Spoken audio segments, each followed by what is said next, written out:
tour in between the occasions, the first commercial of Villanova Legend Through, and above all, the Day of Human Towers, La Diada Castellera, and the best of all, what we have in front of us, the Castelleres de Villafranca, rapidly building a 3x9 Crestano.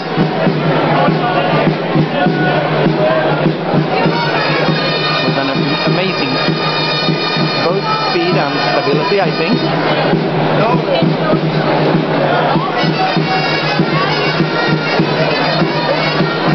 The other two teams in the show today are the Bodega Fita Villanova, the local team, and Collas Nova Chiqueta Paragon.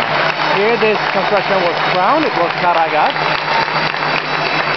That's 3x9 on Crestano by Castelleres de Villafranca.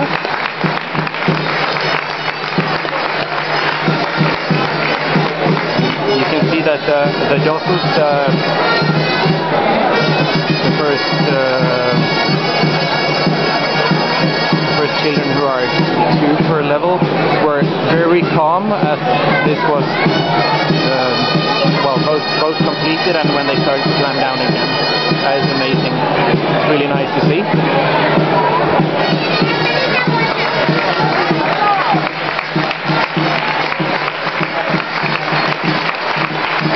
Very good opening from the Castelleres de Villafranca here at the Diada in La Plaza de la Villa de la Nova Lateral 2, Panelés, Catalonia 2011.